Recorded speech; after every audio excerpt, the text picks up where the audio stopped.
आपने ही तो कहा था जो ब्रह्मांड की 7 परिक्रमा पहले करके आएंगे उसका विवाह मैं पहले कर दूं। मैंने ब्रह्मांड की 7 परिक्रमा पूरी कर ली। अरे गणेश जी, अभी कार्तिकेय जी की तो एक भी नहीं हुई और तुम कहते हो मैंने 7 परिक्रमा कर दी।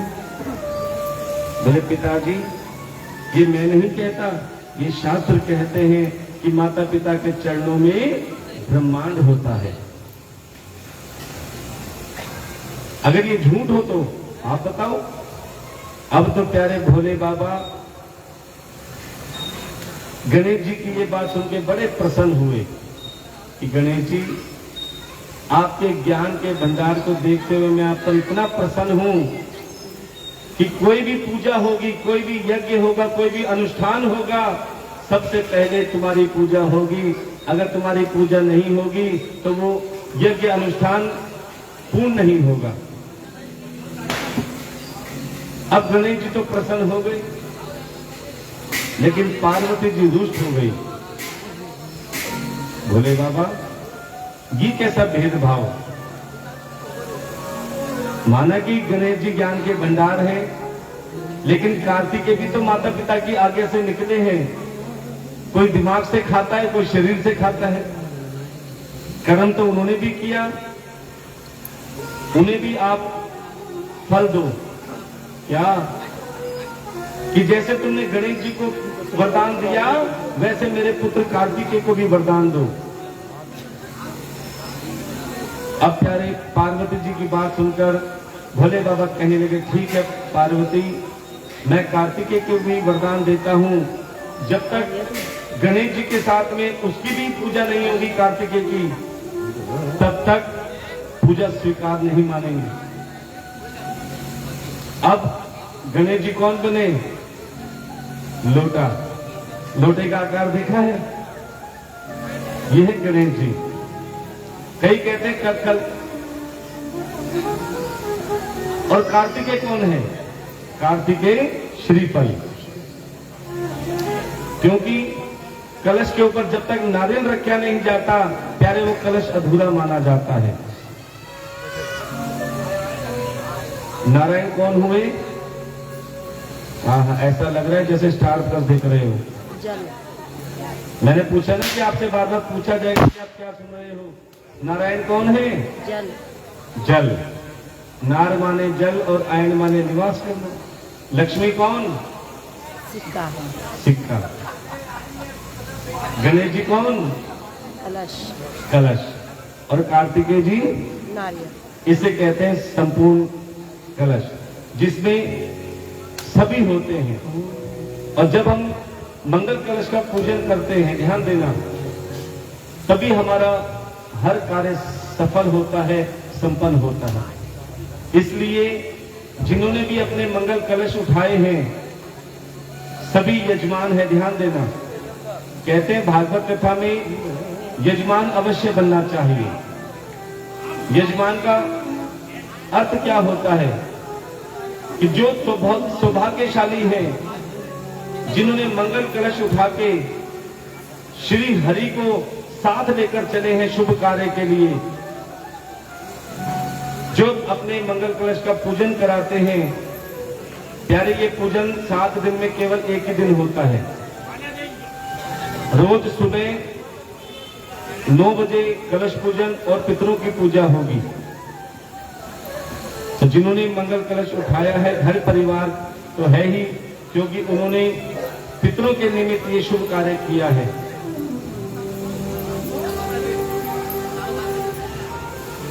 और प्रेम से कथा अमृत का जो पान करता है, जो कथा को अपने हृदय में उतारता है, प्यारे वो कथा को नहीं, मेरे ठाकुर को उतारता है। क्योंकि भागवत कथा कोई पुस्तक, कोई ग्रंथ, कोई किताब नहीं है।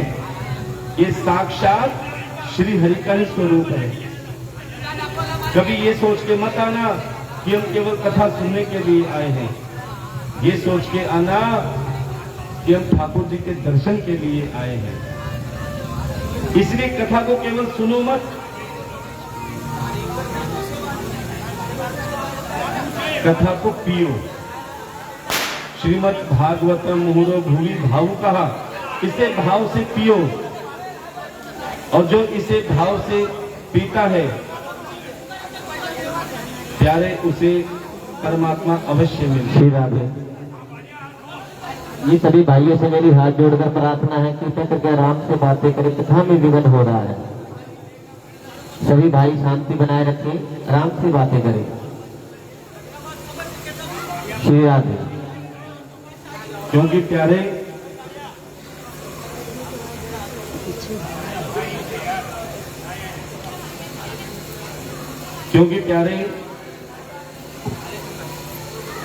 जब कन्हैया अपने परम धाम को प्रस्थान कर रहे थे,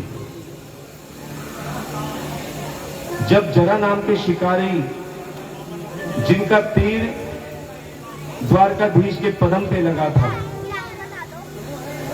वो अपने परम धाम को जा रहे थे, तो उद्धव जी ने पूछा कि हे माधव, हे गोविंद, आपके जाते ही कलयुग का आगमन हो जाएगा, और इस कलयुग में ये जीव राक्षस प्रवृत्ति का हो जाएगा। ध्यान देना। और ये राक्षस प्रवृत्ति कैसी होती है? कलयुग में केवल 3 ही प्रवृत्ति हैं, 3 योनि हैं, एक राक्षस योनि, एक मनुष्य योनि और एक देवता योनि। कलयुग में 3 योनि ही है पृथ्वी पे, और तीनों योनियों वाले जीव कथा में आते हैं। पहले 3 भाव वाले आए, अब 3 योनि वाले जीव आ रहे हैं। और ये 3 योनि कौन कौन सी है? एक राक्षस योनि, एक मनुष्य योनि और एक देवता योनि। अब मैं किसी पे दोबारा उंगली नहीं उठाऊंगा, अपने आप समझ जाना कि हम कौन सी योनि के हैं। सबसे पहली योनि राक्षस योनि होती है। राक्षस योनि वाले जीवों के भाव कैसे हैं? बड़े ध्यान से सुनना कि जो तेरा है सो, जो मेरा है सो मेरा है, जो मेरा है सो मेरा है, और जो तेरा है वो भी मेरा है। अगर ऐसे भाव वाले हैं तो वो राक्षस योनि वाले जीव हैं। ध्यान देना। एक बार हाथ खड़ा करेंगे जो ऐसे भाव वाले हैं। प्रेम से बोलना पड़ेगा, श्री राधे। दूसरे भाव वाले ध्यान देना कि भैया जो तेरा है सो तेरा है, जो मेरा है सो, तू अपने घर खुश रहे, मैं अपने घर खुश रहता हूं, ना किसी के लेने में। वो क्या कहते हैं? कुछ लेना ना देना, मगन रहना, कुछ लेना ना देना, मगन रहना, कुछ लेना ना देना, मगन रहना, कुछ लेना ना देना, मगन रहना, मगन रहना रे, मगन रहना, मगन रहना रे, मगन रहना, कुछ लेना ना देना, मगन रहना, कुछ लेना ना देना, मगन रहना। प्यारे, वो हमेशा सुखी रहते हैं जो ना किसी के लेने में ना किसी के। अब तीसरी योनि बहुत कम मात्रा में पाई जाती है, ध्यान देना। तीसरी योनि कैसी होती है? देवता योनि। उनके कैसे भाव हैं कि भैया जो तेरा है सो तेरा है, जो तेरा है सो तेरा है, और जो मेरा है वो भी तेरा है। अगर प्यारे ऐसे भाव हैं तो समझ लेना आपके अंदर देवता योनि बैठी है। और ये हम नहीं, ये आरती भी कहती है क्या? तन मन धन सब है तेरा, स्वामी सब कुछ है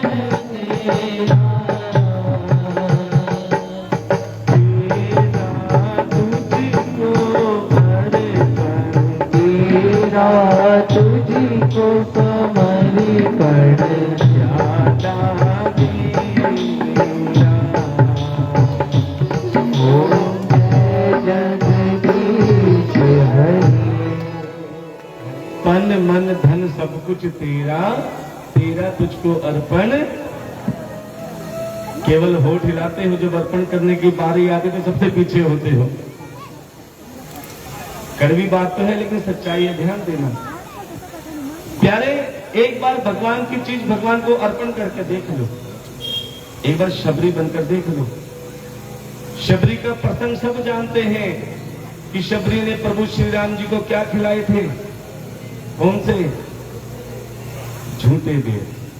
ये सब जानते हैं लेकिन इसका भाव, इसका अर्थ कोई नहीं जानता। ध्यान देना, जब शबरी प्रभु श्री राम जी को बेर खिला रही थी, पहले खुद खाए, ध्यान देना, खाए फेंक दी, फिर खाए फिर फेंक दी, अच्छा नहीं है, फिर खाए, आहा ये ठीक है, वो प्रभु श्री राम जी को दी।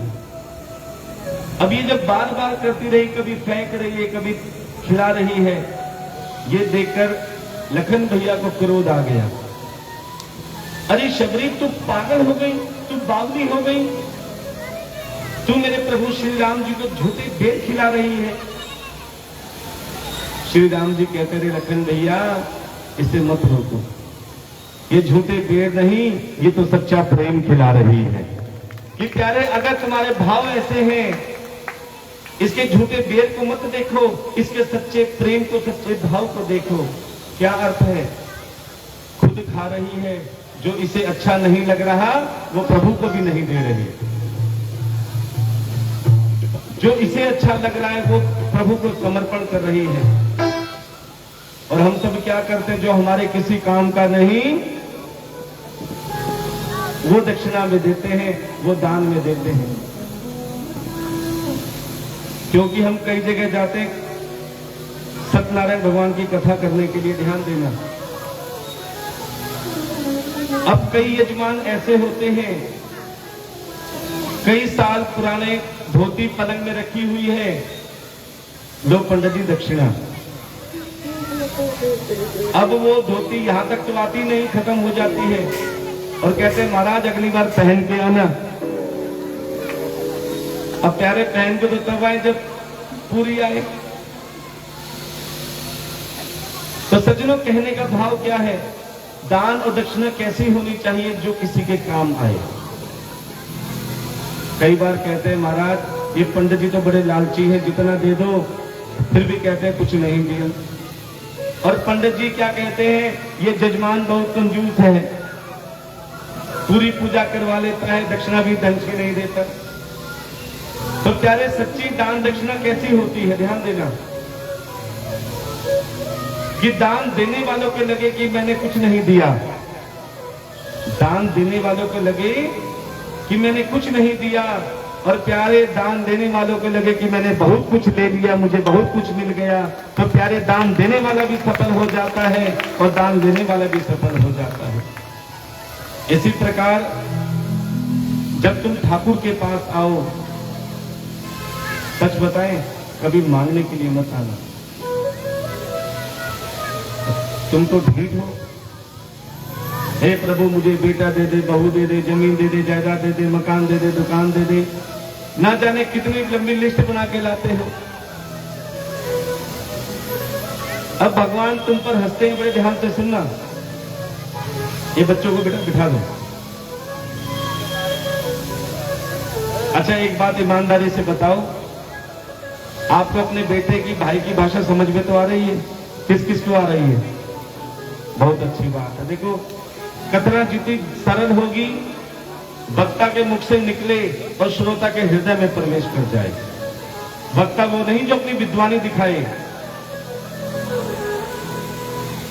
हम अज्ञानी हैं, व्यासपीठ पे बांसुरी की तरह बैठते हैं। जो मेरा ठाकुर उसमें फूंक मार के बांसुरी में धुन बजाता है, वो कथा के द्वारा आपको सुनाई जाती है। और ये सच्चाई है, जब तक वक्ता और श्रोता दोनों के अंदर कृष्ण का वास नहीं होता, प्यारे, ना ही कथा कोई सुन सकता है और ना ही कथा कोई सुना सकता है। इसका मतलब कि आप जो बैठे हो, मेरे ठाकुर ने आपको चुना है, वरना सबको पता है कि कथा चल रही है, लेकिन क्या भाव है, अरे आज तो कथा का पहला दिन है, आराम से जाएंगे कृष्ण जन्म पे, आज तो कथा का पहला दिन है, आराम से आएंगे रुक्मिणी विवाह पे। अरे हम कहते हैं सीधा भंडारे में आओ, कौन मना करता है। और कईयों को एक बहाना बहुत बढ़िया मिला है, महाराज जी हमें पता नहीं लगा। अरे भैया भंडारे का कैसे पता लग गया? प्यारे ये मत सोचो कि हम नहीं आ रहे, ये सोचो हम इतने बदनसीब है कि ठाकुर हमें नहीं बुला रहा। ऐसे खुश मत हो कि हम नहीं जा रहे, ये सोचो कि हम कितने बदनसीब हैं जो मैं ठाकुर बुला नहीं रहा। और कई तो ऐसी महान आत्माएं हैं जिनको घर बैठे भागवत कथा सुनाई तो दे रही है, क्या जरूरत है कथा में आने की? हमें घर बैठे एयर कंडीशन में जो कथा सुनाई दे रही है। अच्छा ये बताओ, हरिद्वार कौन कौन गए हैं? सब गए हैं। स्नान किस किस ने किया है? अच्छा ये बताओ, स्नान किस लिए किया जाता है गंगा में? पाप धोन खातिर। इसका मतलब कौन कौन पापी बैठा है यहां पर? देखो, जाने अनजाने में सबसे पाप होते हैं। कोई जानबूझ के करता है, किसी से अनजाने में होते हैं। अच्छा ये सच सच बताओ, क्या हरिद्वार की गंगा में स्नान करने से सच में पाप धुलते हैं? अगर सच में धुलते तो इंसान दोबारा पाप क्यों करता? प्यारे, क्योंकि तुम केवल एक गंगा में स्नान करके आते हो। एक गंगा जो श्री हरिनारायण भगवान के चरण कमलों से निकली है, वो है जो हरिद्वार में गंगा बहती है। वो केवल तुम्हारा तन पवित्र करती है। बड़े ध्यान से सुनना कि उस गंगा में स्नान करने से केवल तन पवित्र होता है। उसके बाद में इंसान पाप क्यों करता है? क्योंकि मन अभी उसका विषैला है, अपवित्र है। क्योंकि एक गंगा में तो स्नान कर लिया, अभी दूसरी गंगा में नहीं गया। दूसरी गंगा कहां से निकली? जो मेरे ठाकुर के मुखारबिंद से निकली है, जिसे भागवत कथा रूपी गंगा कहा जाता है। क्या? गंगा में जाकर बंदे तू तन का मेल धोता। गंगा में जाकर बंदे तू तन का मेल धोता। गंगा में जाकर बंदे तू तन का मेल धोता। गंगा में जाकर बंदे तू तन का मेल धोता।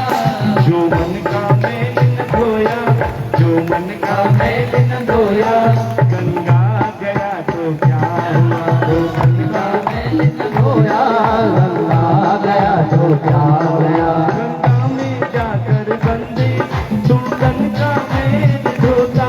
गंगा में जाकर बंदे तू तन का मेल धोता।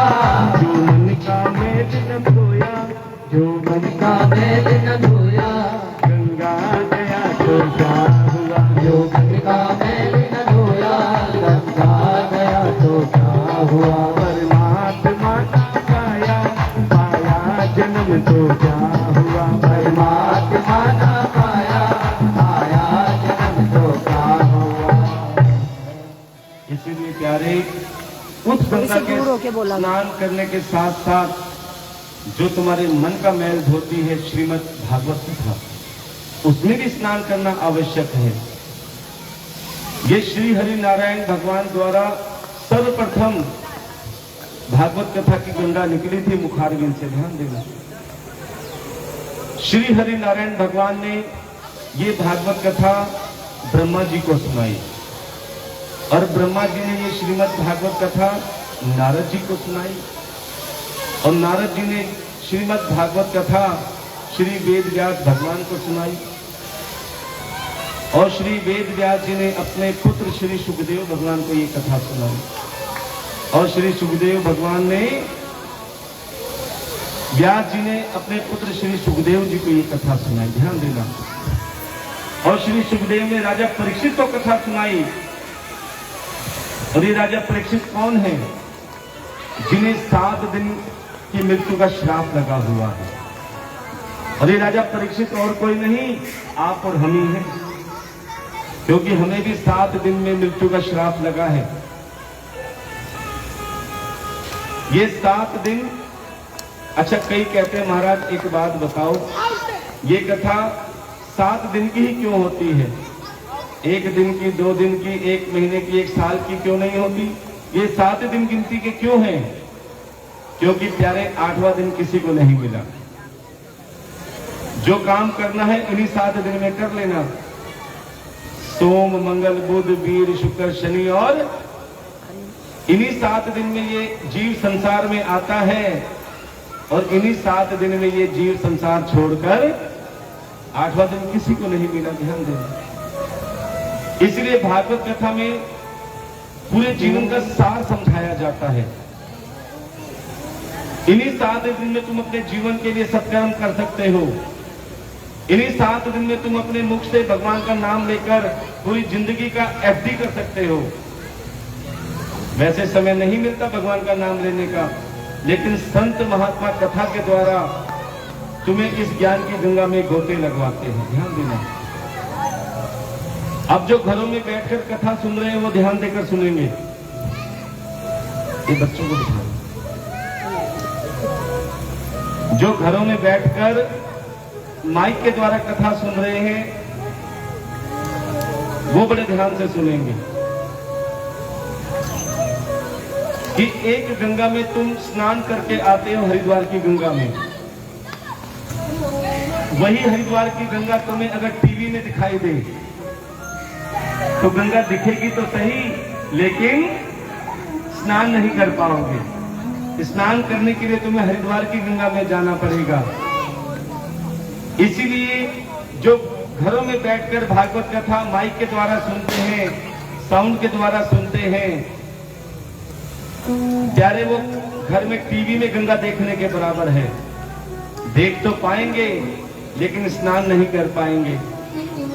इसलिए अगर भागवत कथा की ज्ञान गंगा में स्नान करना है तो प्यारे घरों में नहीं, भागवत कथा के पंडाल में आकर व्यासपीठ के सामने बैठकर ठाकुर जी के दर्शन करने चाहिए। तभी तुम्हारे इस कथा का संपूर्ण फल प्राप्त होगा। क्यों? क्योंकि ये 7 दिन की जो यात्रा है, साक्षात व्यासपीठ एक इंजन है और आप इस सब मिलकर इस यात्रा में चल रहे हो। अच्छा, ट्रेन में सफर किस किसने किया है? ट्रेन में 3 तरह के डब्बे होते हैं, ध्यान देना। एक जनरल क्लास, एक स्लीपर क्लास और एक एसी क्लास। वो फर्स्ट सेकंड थर्ड तो बात की बात है। अब जनरल क्लास कौन सा होता है? जिसमें इंसान लटक लटक के जाता है, सीट की भी गारंटी नहीं होती, तो वो क्लास सबसे सस्ती होती है। उसके बाद स्लीपर क्लास, जिसमें बैठने को भी मिल सकता है, लेटने की भी कोई गारंटी नहीं है। वैसे खाने पीने की तो बहुत दूर की बात है। और एक होता है फर्स्ट क्लास एसी, जिसमें सोने की, लेटने की, एयर कंडीशन और खाने पीने की भी पूरी व्यवस्था होती है। अब सबसे बढ़िया क्लास कौन सी है? एसी। ऐसे ही भागवत कथा में भी ये रेल यात्रा चल रही है। तीनों क्लास के आपको टिकट मिलेगी। अब टिकट का किराया कैसा कैसा ध्यान देना। भागवत कथा में बीच बीच में कीर्तन भी होता है। अब कीर्तन में जो मुंह फुला के बैठा रहता है, ना बोलूंगा, ना बोलने दूंगा, ना नाचूंगा, ना नाचने दूंगा, समझ लो वो उस यात्रा में लटक लटक के जाएगा। अब जो केवल बैठ के सिर्फ तालियां बजाएगा कि नाचूंगा नहीं, वो स्लीपर क्लास में जाएगा। और प्यारे जो व्यासपीठ पे ठाकुर के आगे आके नाच के हाजिर लगाएगा, प्यारे वो एयर कंडीशन में जाएगा। अब ये आपके ऊपर है कि आप कौन सी क्लास में जाओगे। अच्छा, जनरल क्लास में कौन कौन जाएगा? हाथ उठाएंगे। स्लीपर क्लास में कौन कौन जाएगा? अच्छा, फर्स्ट क्लास में कौन कौन जाएगा? देखो, केवल हाथ नहीं उठाना, उसको टिकट भी खरीदती है।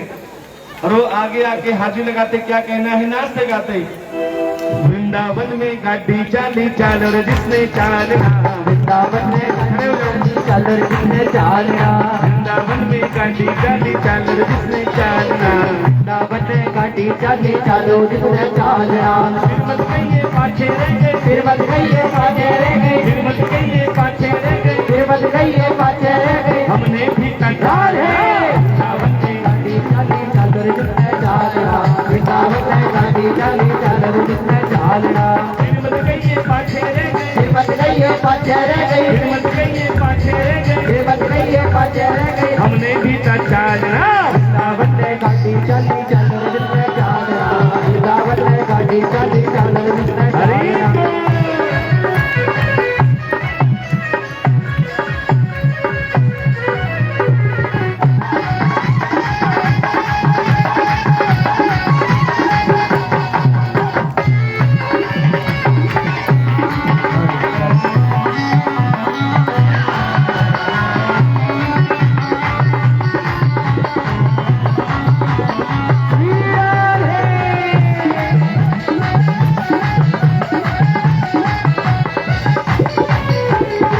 गाड़ी में वो चलेगा जिसने।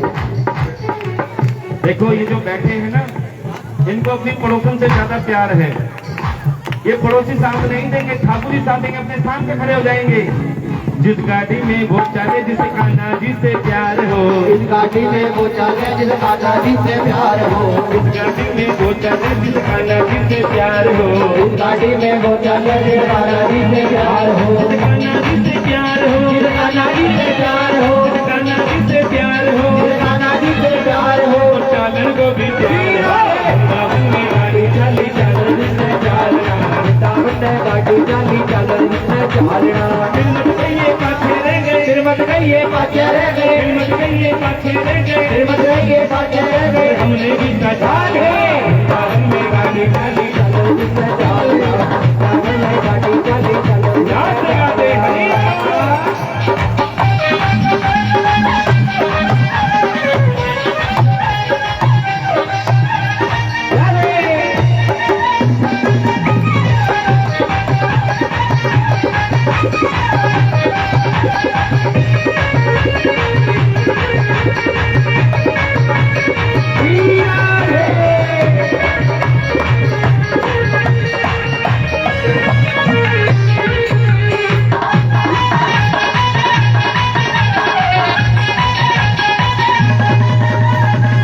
गाड़ी में वो चलेगा जिसने नाम लिखाया हो, गाड़ी में वो चलेगा जिसने नाम लिखाया हो, इस गाड़ी में वो चलेगा जिसने नाम लिखाया हो। इस गाड़ी में वो चलेगा जिसने नाम लिखाया हो। जो नाच रहे उन्होंने तो नाम लिखाया है, जो बैठे आपने नाम नहीं लिखाया। प्यारे अगर आपका नाम लिख जाए तो विश्वास मानो मेरे ठाकुर आपको भी वृंदावन बुलाएगा।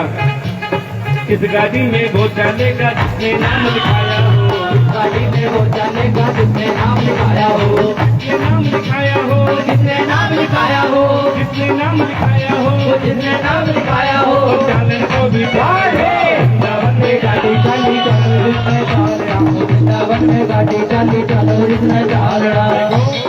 मेरे ठाकुर को कौन कौन बुलाता है? जिसे मेरा ठाकुर बुलाता है, जरा हाथ लगा के कहेंगे मुझे बाके बिहारी ने बुलाया, मैं वृंदावन को चली। मुझे बाकी बिहारी ने बुलाया, चली मैं वृंदावन को चली। किसको मेरे बाकी में बिहारी ने बुलाया? जरा हाथ करेंगे। इनको किसने बुलाया? पड़ोसी ने। एक बार खड़े हो जाओ। मुझे बाके बिहारी ने बुलाया, मैं वृंदावन को चली। मुझे बाकी बिहारी ने बुलाया, चली मैं वृंदावन को चली। चली मैं वृंदावन को चली, चली मैं वृंदावन को चली, हो चली मैं वृंदावन को चली, चली मैं वृंदावन को चली। मुझे बाके बिहारी ने बुलाया, मैं वृंदावन को चली। मुझे बाकी बिहारी ने बुलाया, चली मैं वृंदावन को चली।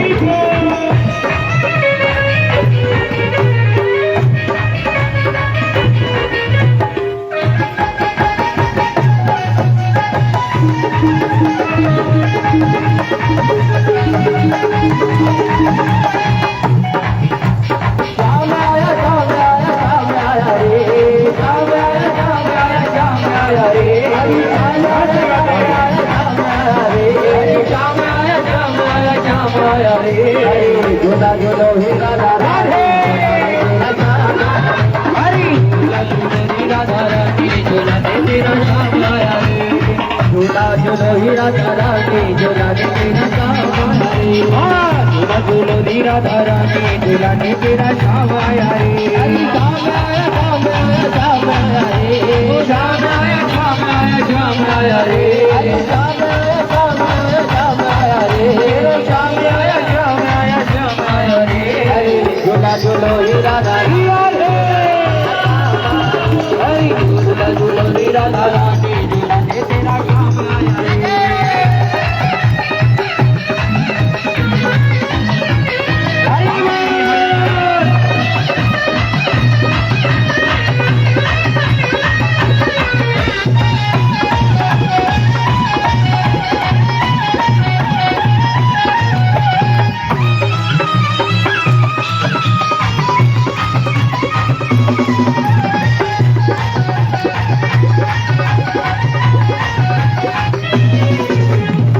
बावरी होई मैं कमली होई, बावरी होई मैं कमली होई, बावरी होई मैं कमली होई, बावरी होई मैं कमली होई, श्याम दीवानी मैं पगली होई, श्याम दीवानी मैं पगली होई, दीवानी बन जाऊंगी मस्तानी बन जाऊंगी, दीवानी बन जाऊंगी मस्तानी बन जाऊंगी, दीवानी बन जाऊंगी मस्तानी बन जाऊंगी, दीवानी बन जाऊंगी मस्तानी बन जाऊंगी, कान्हा दीवानी बन जाऊंगी, कान्हा की दीवानी बन जाऊंगी, मैं रसिया की रसीली बन जाऊंगी, रसिया की रसीली बन जाऊंगी, राधे राधे राधे राधे राधे राधे राधे राधे राधे राधे राधे राधे राधे राधे राधे राधे वृंदावन में राधे राधे वृंदावन में राधे राधे नंदगांव में राधे राधे नंदगांव में राधे राधे जंगीरपुरी में राधे राधे जंगीरपुरी में राधे राधे कबरकों में राधे राधे राधे बोलो राधे राधे आगे वालो राधे राधे हाथ उठा लो राधे राधे पीछे वालो राधे राधे ताली बजा दो राधे राधे बजाओ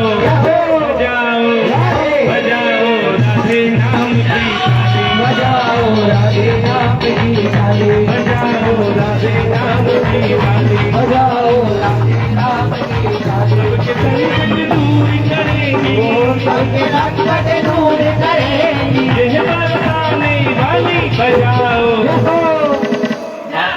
आपने बोला है जय हो बजाओ आराम से बोलो टेंट कमजोर है बजाओ बजाओ बजाओ राधे नाम की ताली बजाओ राधे नाम की ताली, ये सारा पागल खाना है ये सारा पागल खाना है, यहाँ पागल आते जाते हैं यहाँ पागल आते जाते हैं, अच्छा ये बताओ कौन कौन मेरे ठाकुर के नाम का पागल है देखो पागल का नाम मेंशन नहीं होता जो भगवान को पाके गल जाए जैसे चीनी में पानी घुल जाता है पानी में चीनी घुल जाती है फिर ना पानी रहता ना चीनी यदि शरबत बन जाती है ऐसे सब एक बार हाथ रख दो जो पागल है जो समझदार है वो हाथ नीचे रखो जो समझदार जो भगवान के नाम का पागल है हाथ उठा लो ये सारा पागल खाना है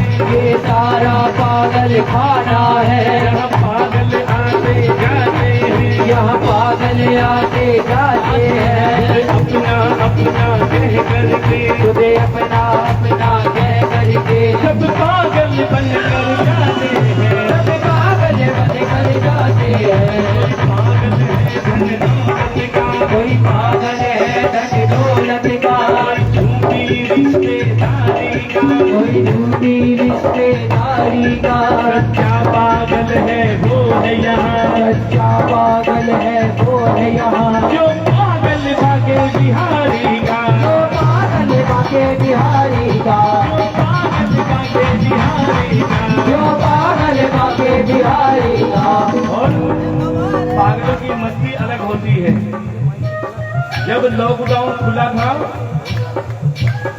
जब लॉकडाउन लगा था सबसे पहले क्या बंद हुए मंदिर अब जब लॉकडाउन खुल गया तो सबसे पहले क्या खुले ठेके एक शराबी से पूछा कि भैया तेरी शराब में क्या है बोले तुम्हें क्या आनंद आएगा, जब तुम पियोगे तब पता चलेगा। प्यारे वो आनंद जो एक दो दिन में उतर जाता है, लेकिन ये जो आनंद है ना भागवत कथा का, या तो चढ़ता नहीं है, और एक बार चढ़ जाए तो, और वो क्या कहता है, पिला दे पिला दे पिला दे मिला दे श्याम नाम की बत्ती, पिला दे राधे नाम की बत्ती, मिला दे राधे नाम की बत्ती। ओ पीने वाले दाम न पूछे, पीने वाले दाम न पूछे, पीने वाले दाम न पूछे, की है या सभी पिला दे पिला दे पिला दे श्याम नाम की बत्ती, मिला दे राम नाम की बत्ती, पिला दे राधे नाम की बत्ती, मिला दे राधे नाम की बत्ती। राधे राधे राधे राधे राधे राधे राधे राधे राधे राधे राधे राधे राधे राधे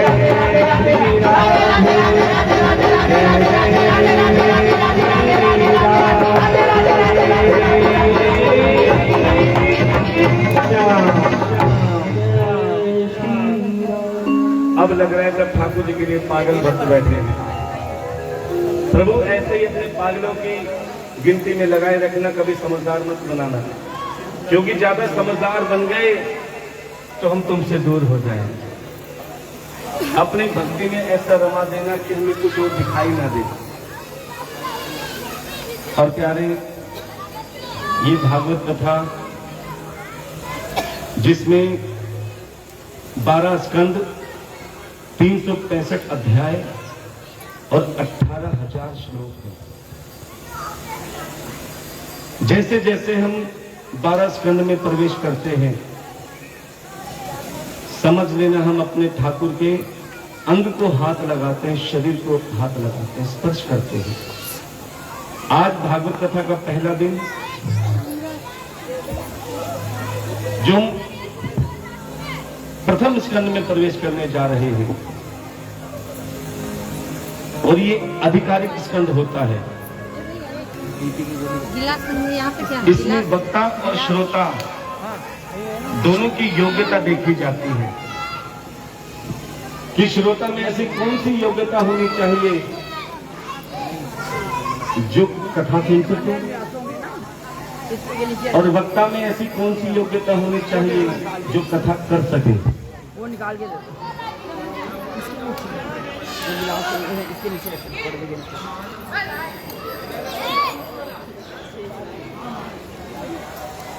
पानी के लिए रखें, पानी पिलाने के लिए। शीला। तो प्रथम स्कंद सबसे पहले श्रोता की योग्यता देखी जाती है कि श्रोता में ऐसी कौन सी योग्यता होनी चाहिए। क्या श्रोता बहुत विद्वान होना चाहिए, बहुत पढ़ा लिखा होना चाहिए, क्या उसे शास्त्रों का ज्ञान होना चाहिए? बिल्कुल नहीं। ध्यान देना, कथा में जब भी आओ प्यारे अज्ञानी बन के आओ, क्योंकि अज्ञानी बन के बैठोगे तुम्हें कथा में, हर कथा में कुछ नया मिलेगा, कुछ सीखने को मिलेगा अगर अज्ञानी बन के बैठे हैं। और ज्यादा विद्वान बन के बैठोगे, ज्यादा ज्ञानी बन के बैठोगे, सिवाय कमियां ही निकालते रहोगे। इसलिए कथा को हमेशा अज्ञानी बन के सुनना चाहिए। अगर कथा में कुछ पाना चाहते हो तो कभी धनवान बन के मत बैठना कि हमारे पास तो बहुत कुछ है। जब भी बैठना छोटे बन के बैठना, झोली पसार के बैठना। क्या पता मेरा ठाकुर तुम्हारी झोलियां कब भर दे। मांगते तुम बहुत कुछ है, लेकिन परमात्मा से कहना हमारी आदत है मांगने की, लेकिन तुम उतना ही देना जितनी हमारी आवश्यकता पूरी हो जाए। क्योंकि जरूरत से ज्यादा मिल जाता है तो इंसान भगवान को भूल जाता है। ध्यान दो कि हमारी भक्ति कभी कम ना हो। देखो, जिस भागवत कथा में हम प्रवेश करने जा रहे हैं, बड़े ध्यान से सुनना कि जरूरी नहीं कि तुम्हें पूरी भागवत कथा समझ में आए। अगर भागवत कथा के 4 अक्षर भी समझ लिए तो पूरी भागवत कथा समझ में आ जाएगी। ये 4 अक्षर कौन कौन से हैं? सभी बोलेंगे, बोलो। भा, कितनी तेज आवाज है, बोलो। भा, ग, व और त।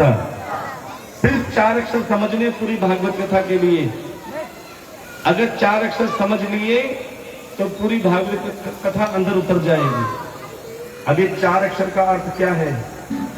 बोलो। भा से भक्ति, मैं गिलास और लेने जा रही हूँ। थोड़ा और धीरे बोलो। भा से भक्ति, ग से ज्ञान, व से वैराग्य और त से तुरंत मुक्ति। तुरंत मुक्ति का मतलब नहीं कि ऊपर चले जाओगे। ये सिर्फ 4 अक्षर समझने हैं। अब सबसे पहला अक्षर समझते हैं, भा से भक्ति क्या होती है। भक्ति कैसे पता चले कि हम भक्त बन गए? कैसे पता लगे कि हमारे अंदर भक्ति जागृत हो गई? प्यारे, हम किसी को बताएं कि हम भक्त बन गए, क्या भक्ति होती है कि भैया मैं तो बहुत पूजा पाठ करता हूं, मैं भक्त बन गया?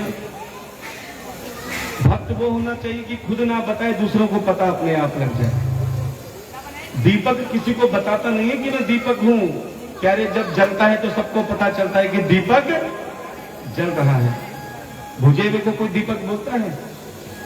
जब जलेगा, रोशनी देगा, सबको पता चलेगा कि ये दीपक जल रहा है।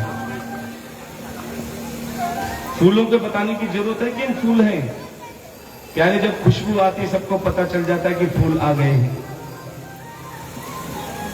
इसी प्रकार तुम्हारी भक्ति भी कैसे पता चले कि हम भक्त बन गए? तो बड़े ध्यान से सुनना। जितना प्रेम तुम अपने बच्चों से करते हो, कोई तुमसे पूछे कितना प्रेम करते हो, क्या कोई नाप तोल है? 1 किलो, 2 किलो, 100 किलो? अरे बच्चों का प्रेम तो अनमोल है। जितना प्रेम तुम अपने बच्चों से करते हो, जितना प्रेम तुम अपने परिवार से करते हो, कितना करते हो परिवार से? महाराज जी, अनमोल। और जितना प्रेम तुम अपनी धन दौलत से करते हो ना? जितना प्रेम तुम अपने बच्चों से करते हो, जितना प्रेम तुम अपने परिवार से करते हो, जितना प्रेम तुम अपनी धन दौलत से करते हो, यदि उतना ही प्रेम मेरे गोविंद से भी हो जाए तो तुम्हारी भक्ति अपने आप जागृत हो जाएगी। किसी को बताने की जरूरत नहीं। विश्वास से करो अगर ठाकुर से प्रेम करना है। और कभी इसे भगवान मत समझना, क्योंकि अगर तुमने मेरे ठाकुर को भगवान बना लिया तो ये तुमसे बहुत दूर हो जाएगा। ठाकुर कहते हैं तुम मुझे बेटा मान के प्रेम करो, तुम मुझे भाई मान के प्रेम करो, तुम मुझे पिता मान के प्रेम करो, तुम मुझे सखा मान के प्रेम करो।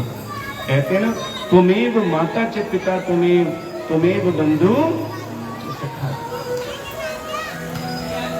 और ये सिद्ध कर दिया मेरे ठाकुर ने। कब? जब माटी की लीला खाई।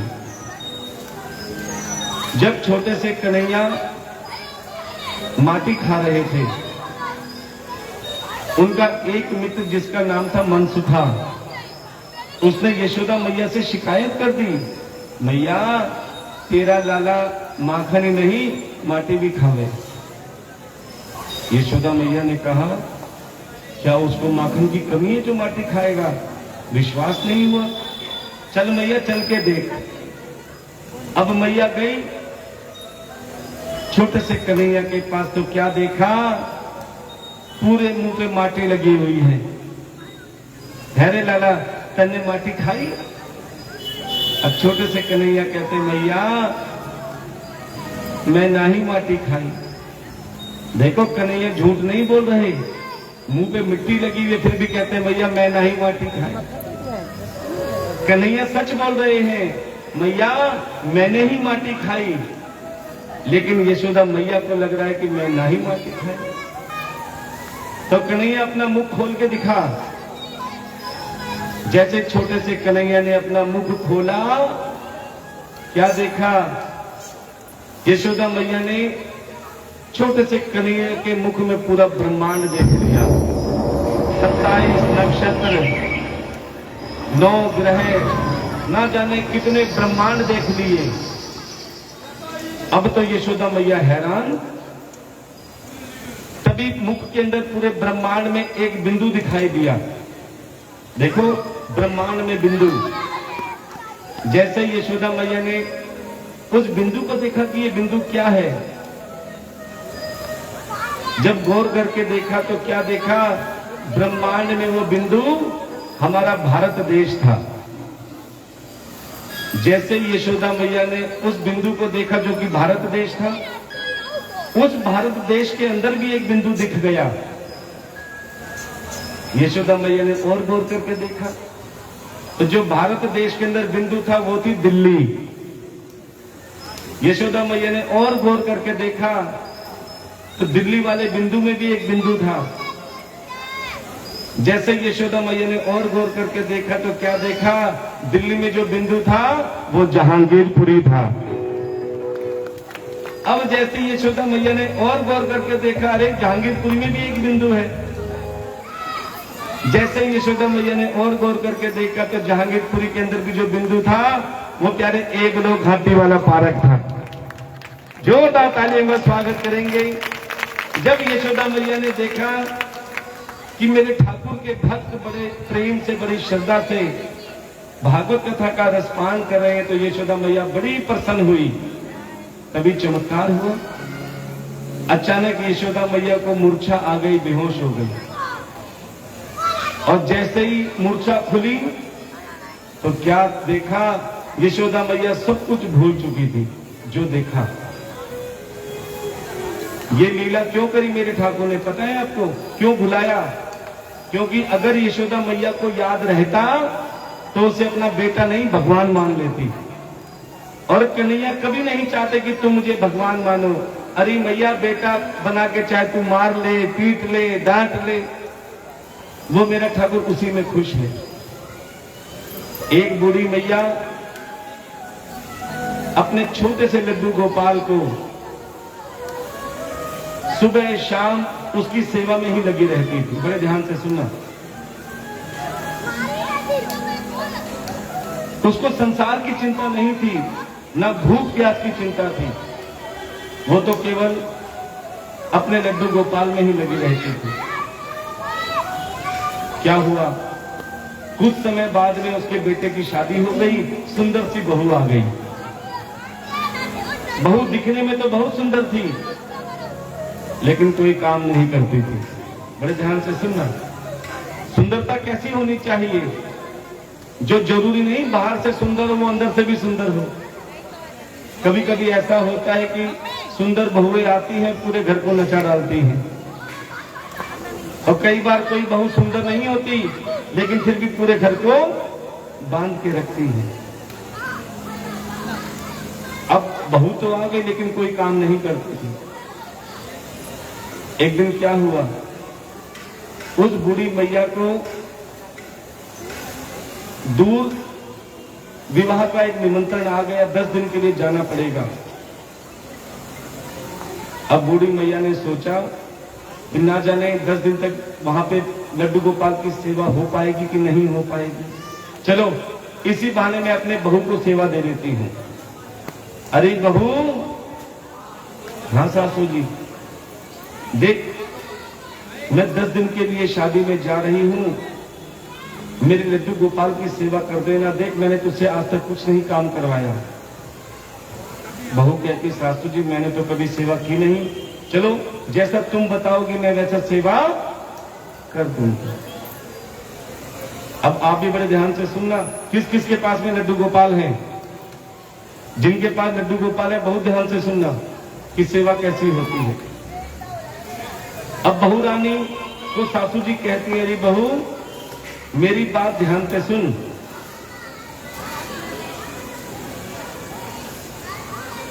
सुबह सुबह मेरे लड्डू गोपाल को स्नान अवश्य कराना। और स्नान कैसे कराया जाता है आप ध्यान देकर सुनना कि मेरे लड्डू गोपाल बहुत कोमल हैं, बहुत नाजुक हैं। उन्हें प्रेम से अपने हाथों से स्नान कराना, कहीं जूना लेकर घिसने लग जाओ। कई माताएं बहनें देखती है, अरे तेरा लड्डू गोपाल तो बहुत गोरा है, अब अपने लड्डू गोपाल को लोहे के जूने से गोरा करने के चक्कर में लगी रहती है। प्यारे, कभी अपने मुंह के लोहे का जूना चलाकर देखो। इसे केवल मूर्ति मत समझो। अगर तुम्हारे 4 बेटे हैं तो 5वां बेटा इसे भी बना के रख लो। बड़े प्रेम से स्नान कराना, साफ कपड़े से पहुंचना, सुंदर वस्त्र पहनाना, श्रृंगार करना। और देखो मेरे ठाकुर को नजर बहुत जल्दी लग जाती है, इसलिए काला टीका लगाना। अब मेरे ठाकुर को जो भी तुम खाओ प्रसाद बनाना, लेकिन भोग लगाने से पहले एक काम कर लेना।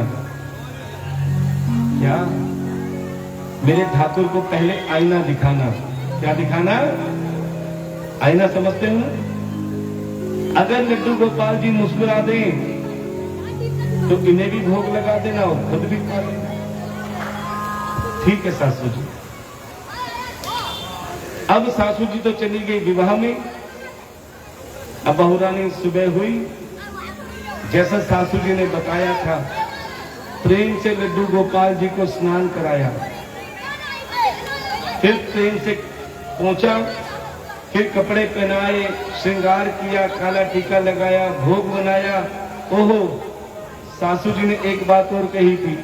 क्या? आईना दिखाना है। अगर आईने में मुस्कुरा दे तो भोग लगा देना। अब बहुरानी ने जैसे ही आईना दिखाया लड्डू गोपाल जी को, अब लड्डू गोपाल जी जैसे थे वैसे ही थे। अरे लगता है मेरी सेवा में कुछ कमी रह गई। लड्डू गोपाल जी के सारे कपड़े फिर उतार दिए, फिर दोबारा स्नान कराया, फिर श्रृंगार किया, फिर तिलक लगाया, फिर आईना दिखाया, लड्डू गोपाल जी वैसे के वैसे। अरे लगता है फिर कहीं ना कहीं कमी रह गई। फिर सारे कपड़े उतारे, सारे वस्त्र उतारे, सारा श्रृंगार उतारा, फिर स्नान कराया। ऐसे ही सुबह 6 बजे से दोपहर 12 बज गए, ना लड्डू गोपाल जी मुस्कुराए और बार बार वो स्नान कराती रही। अब तो बहुरानी को क्रोध आने लगा, क्योंकि भूख लग रही थी। सुबह सुबह नाश्ता कर लेती थी, अब लड्डू गोपाल जी के चक्कर में मिल ही नहीं रहा। लेकिन जिद पक्की, जब तक मुस्कुराओगे नहीं, जब तक ना खुद खाऊंगी ना तुम्हें। अब दोपहर से 5 बज गए, शाम को 6 बज गए। बहुरानी का मुंह लाल हो गया भूख से। सैकड़ों बार मिला दिया ठाकुर जी को। रात को जैसे ही 10 बजे, लेकिन बहुरानी ने हिम्मत नहीं हारी। कोई बात नहीं ठाकुर जी, कब तक नहीं मुस्कुराओगे। जैसे रात को 10:30 बजे बहुरानी ने फिर स्नान कराया, फिर कपड़े पहनाए, फिर तिलक लगाया। जैसे ही आईना दिखाया, लड्डू गोपाल जी जोर जोर से मुस्कुराने लगे। अब बहुरानी कहती, अक्कल आई? ये पंगे किससे लिए तुम्हें भारी पड़ गए। अब प्रेम से बहुरानी ने लड्डू गोपाल जी को भोग लगाया, फिर खुद भी पाया। अब फिर सुबह हुई, ध्यान देना। अब 6 बजे सासू जी बहुरानी ने लड्डू गोपाल जी को स्नान कराया, वस्त्र पहनाए, श्रृंगार किया, तिलक लगाया। जैसे ही आईना दिखाया, लड्डू गोपाल जी पहली बार में मुस्कुराना चालू कर दिया। ये तो पागल बहुरानी है, सारा दिन मिलाएगी मुझे। अब पहली बार में जब जोर जोर से मुस्कुराने लगे, बहुरानी कहते सुधर गए। राजी राजी नहीं सुधरे, सैकड़ों बार स्नान कराया तब जाके सुधरे। अब तो प्यारे बहुरानी का लड्डू गोपाल जी में और लड्डू गोपाल का बहुरानी में ऐसा मन लगा, ऐसा मन लगा अब तो बहू रानी लड्डू गोपाल जी से साक्षात बातें करने लगी। अब तो जहां बहू रानी जाती, लड्डू गोपाल जी की मूर्ति अपने आप घूमना चालू कर देती। बहू रानी लड्डू गोपाल जी को देखकर मुस्कुराती और लड्डू गोपाल जी बहू रानी को देखकर मुस्कुराते। अब तो इतना प्रेम बढ़ गया दोनों में, बहू रानी जैसे रसोई घर में जाती, लड्डू गोपाल जी की मूर्ति चलते चलते रसोई घर में तक आ जाती। जहां बहू रानी जाती वहीं लड्डू गोपाल जी पीछे पीछे हो लेते। प्यारे, जब प्रेम बढ़ जाता है तो समय का पता, अब 10 दिन कैसे बीत गए पता ही नहीं लगा। अब 10 दिन होते ही सासू जी आ गई। अब सासू जी टेंशन में कि मेरी बहू रानी ने कैसी सेवा की होगी। जाते ही लड्डू गोपाल जी के पास गई। हे लड्डू गोपाल जी, मैं अपनी बहू की तरफ से माफी मांगती हूँ, ना जाने कैसी सेवा की होगी। कोई बात नहीं, मैं सेवा करती हूँ। अब बहू रानी लड्डू गोपाल जी ने ठाकुर जी को स्नान कराया, सुंदर वस्त्र पहनाए, श्रृंगार किया। जैसे काला टीका लगाया, आईना दिखाया, लड्डू गोपाल जी उदास। अब तो बहू रानी को, सासू जी को टेंशन हो गई, मेरे से कोई गलती हो गई हो, बहू रानी से कोई गलती हो गई हो तो प्रभु क्षमा करना। इतना सुनते ही प्यारे, लड्डू गोपाल जी की मूर्ति में से ठाकुर जी प्रकट हो गए और बोले, अरे अम्मा, मैं तुझसे नाराज नहीं हूं। बोले, तो उदास क्यों हो? बोले, सारे काम स्वयं करना, तुम करना, लेकिन स्नान तो मैं तुम्हारी बहू के हाथ से ही करूंगा। बोलिए वृंदावन बिहारी लाल की। प्यारे मेरे ठाकुर भाव के भूखे हैं। ये मत सोचना कि मैं मोटी मोटी चैन पहन के आऊंगी तो ठाकुर खुश होंगे, बढ़िया बढ़िया कपड़े पहन के आएंगे तो ठाकुर खुश होंगे। अरे बाहर की सुंदरता तो संसार देखता है। सब कहते हैं कि हम ऐसे कौन से कपड़े पहने जो संसार को अच्छे लगे, ऐसे कौन से वस्त्र पहने जो संसार को अच्छे लगे, ऐसे कौन से गहने पहने जो संसार को अच्छे लगे।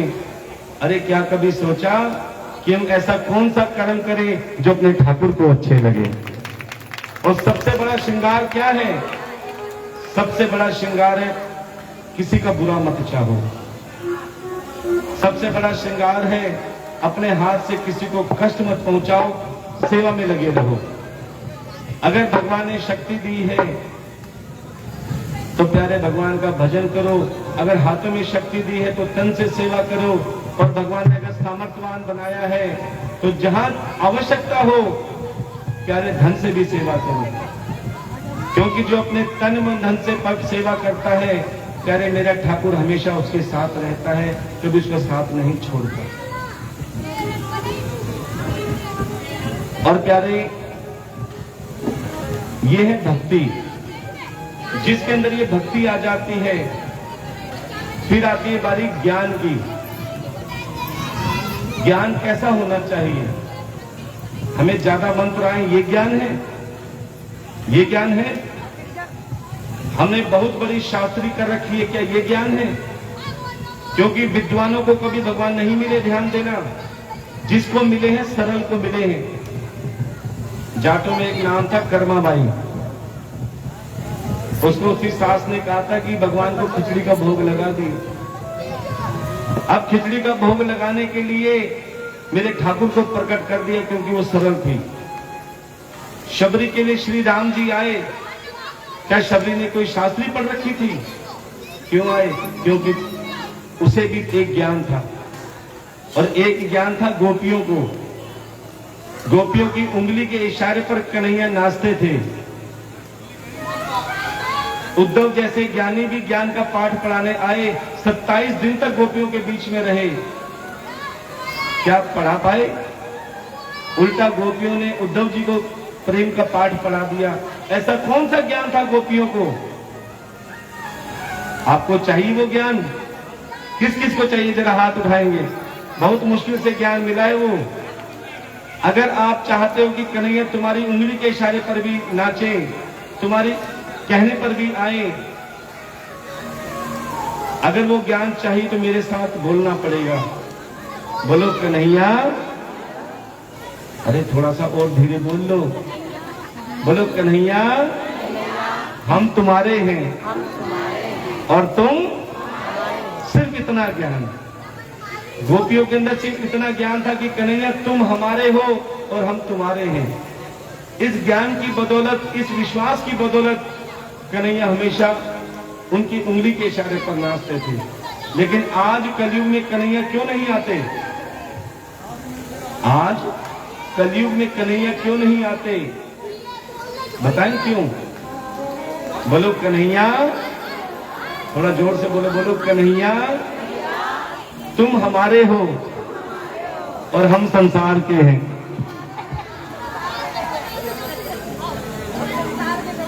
ये सिर्फ कथा में बोलते हो।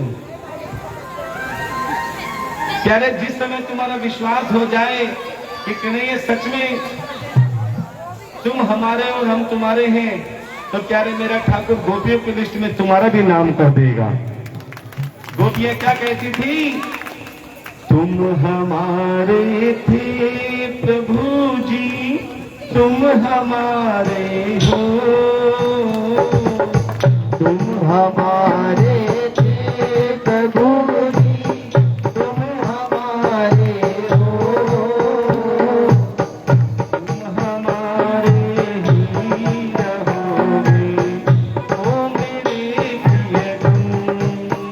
हाँ तुम हमारे ही रहोगे ओ मेरे प्रियतम। और जब तुम ये कहोगे तो मेरा ठाकुर भी तुमसे कहेगा क्या? हम तुम्हारे थे प्रभु जी, हम तुम्हारे हैं, हम तुम्हारे थे प्रभु जी, हम तुम्हारे हैं, हम तुम्हारे ही रहेंगे ओ मेरे प्रियतम।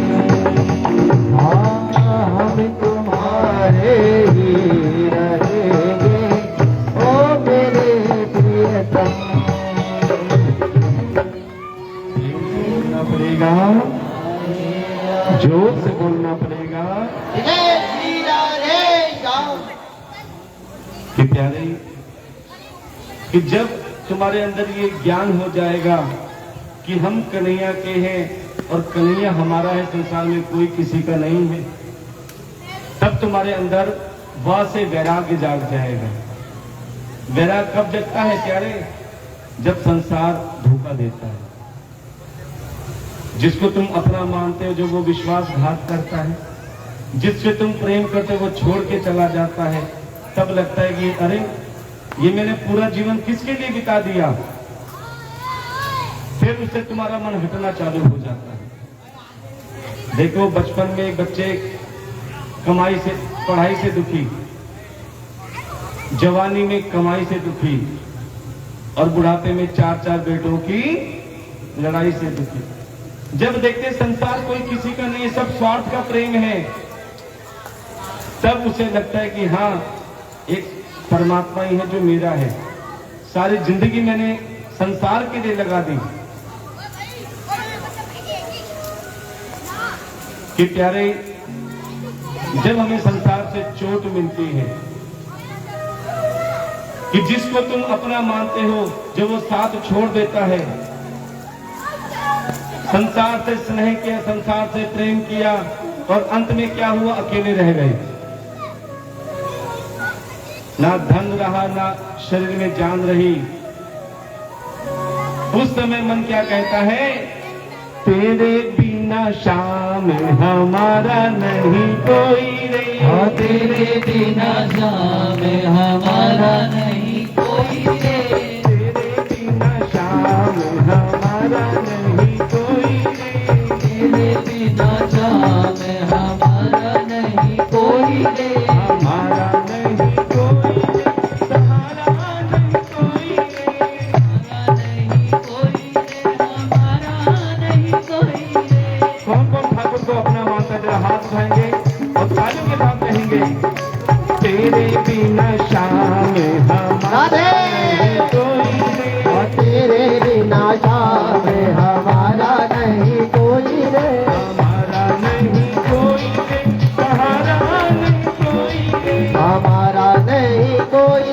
सहारा नहीं कोई रे, तेरे बिना शाम हमारा नहीं कोई। हाँ तेरे बिना शाम हमारा नहीं कोई रे। हाथ गाइए तालियों की सेवा करने के लिए।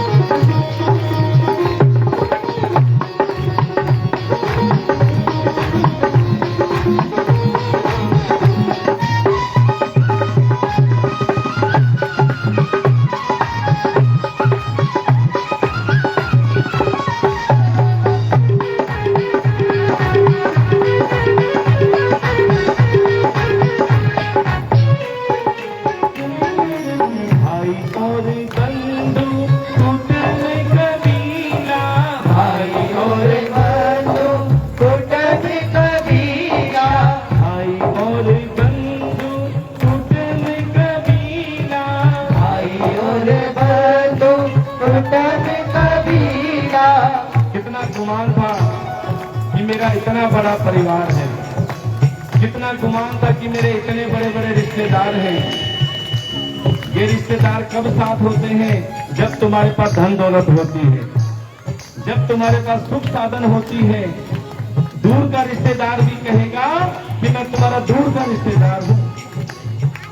और लॉकडाउन में सबने देख लिया कि कौन दूर का और कौन पास का।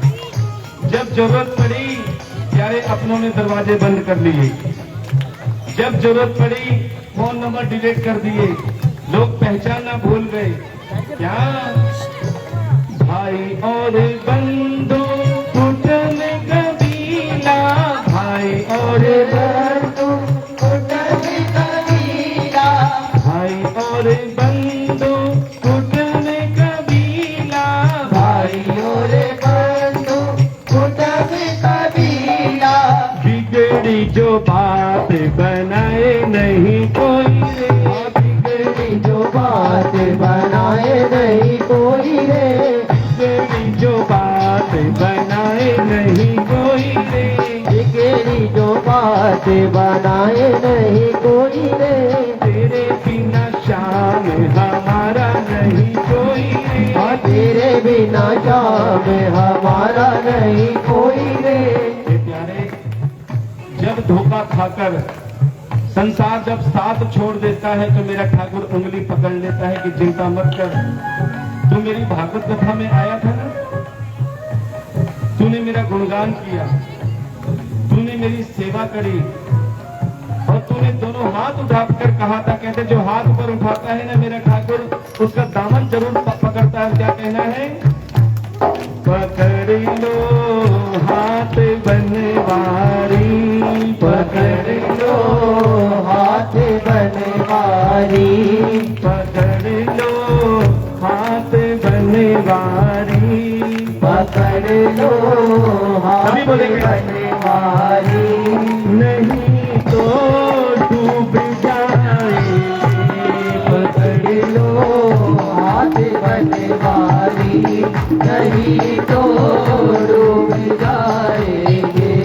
तुम्हारा कुछ न बिगड़ेगा, हमारा कुछ न बिगड़ेगा, तुम्हारी लाज जाएगी, हमारा कुछ न बिगड़ेगा, तुम्हारी लाज जाएगी।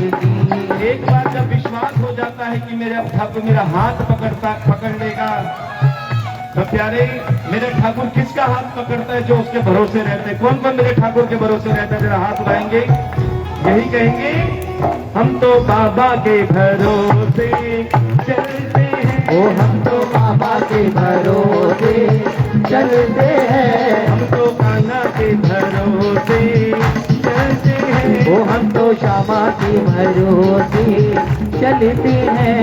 ये दुनिया वाले चलते हैं, ये दुनिया वाले चलते हैं, हम तो कान्हा के भरोसे चलते हैं, हम तो कान्हा के भरोसे चलते हैं, श्यामा के भरोसे चलते हैं, हम तो बाबा के भरोसे चलते हैं।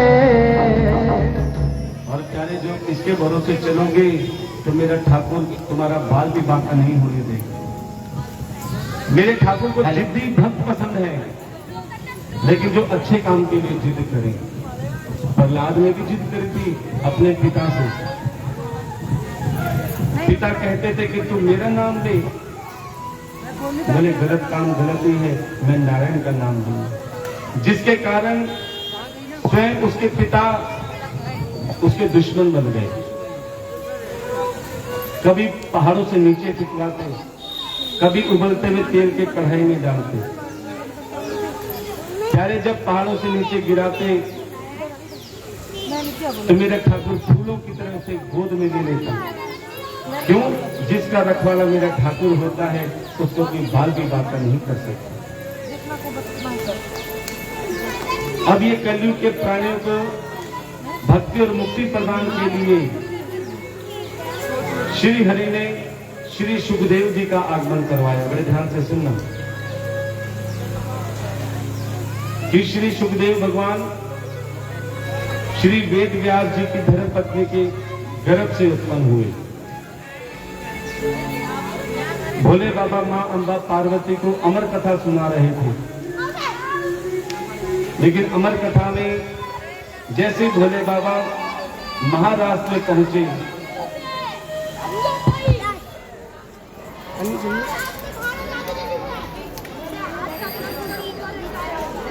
लाइट लगा रहे हैं, लाइट चल रही है, लाइट लगा रहे हैं, क्या कह रहे हैं? अरे भैया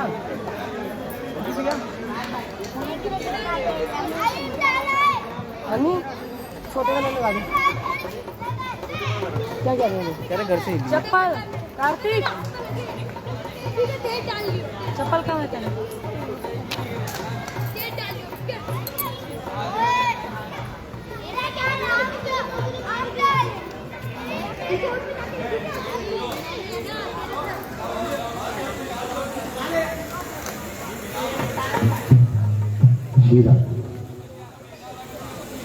तो जैसे भोले बाबा पार्वती जी को ये अमर कथा सुना रहे थे, और जिस स्थान पे ये अमर कथा सुनाई वो स्थान भी अमर हो गया, जिसे हम अमरनाथ के नाम से जानते। बोलिए अमरनाथ भगवान की जय। अब प्यारे जैसे भोले बाबा महाराष्ट्र में पहुंचे, गौरा मैया को निद्रा आ गई। बड़े ध्यान से सुनिए, हम कथा में बार बार कहते हैं जिसे कथा में नींद आए, जिसे कथा में उबासी आए, जिसका कथा से ध्यान भटके, समझ लो उसके सिर पे अभी पाप बाकी हैं जो उसे कथा सुनने नहीं दे रहे। जब हम ये बात कह रहे थे कि गौरा मैया को नींद आ गई, तब एक बूढ़ी मैया ने कहा कि महाराज एक बात बताओ, अभी तो आपने कहा जिसके सिर पे पाप बाकी होते हैं वो पूरी कथा नहीं सुन पाते, उसे निद्रा आ जाती है। तो पार्वती जी ने कौन से ऐसे पाप किए जो अमर कथा में उसे नींद आ गई?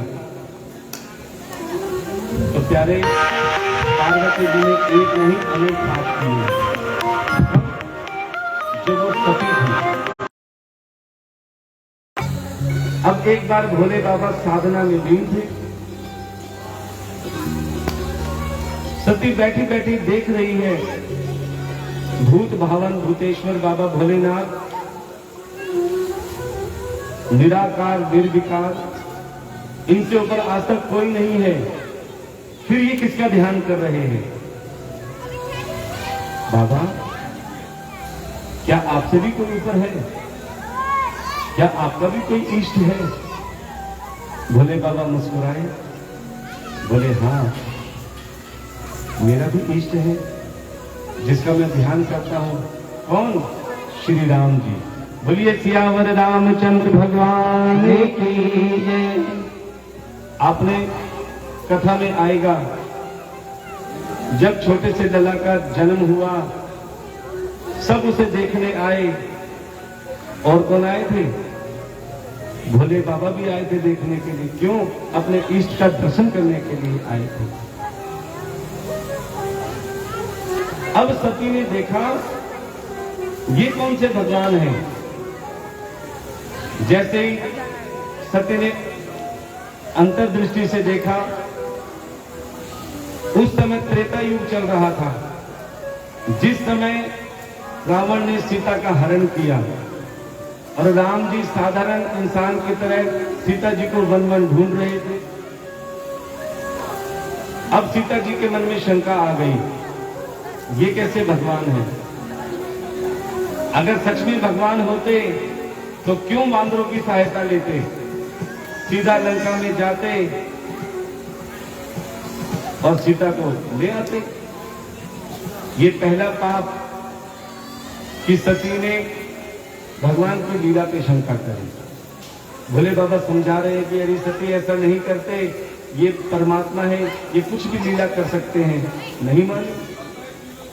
भोले बाबा मैं एक काम और करना चाहती हूं कि जिस भगवान का तुम ध्यान कर रहे हो, अगर सच में भगवान है तो मैं उनकी परीक्षा लेना चाहती हूं। दूसरा पाप कि भगवान की परीक्षा लेने पहुंच गई। अब सती ने क्या परीक्षा ली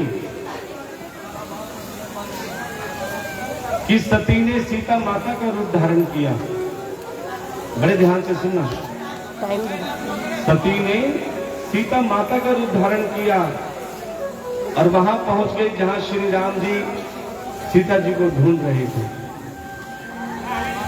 जैसे ही सती रूप में जो माता थी सीता के रूप में गई, बोले अगर भगवान होंगे तो पहचान लेंगे, अगर साधारण इंसान होंगे तो सीता ही समझेंगे।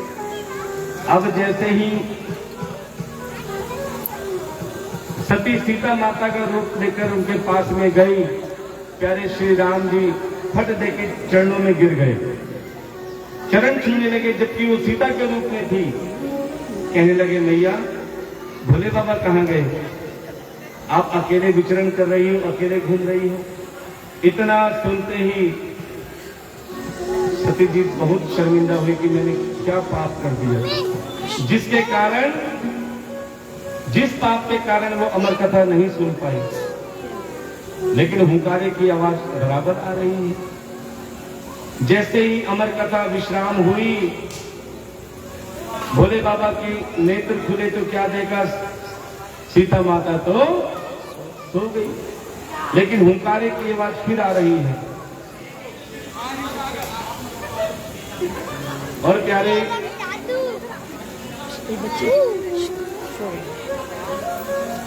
भोले बाबा ने देखा जैसे ही एक अंडा जो फूटने के कगार पे था, अर्थात उसके अंदर कौन था?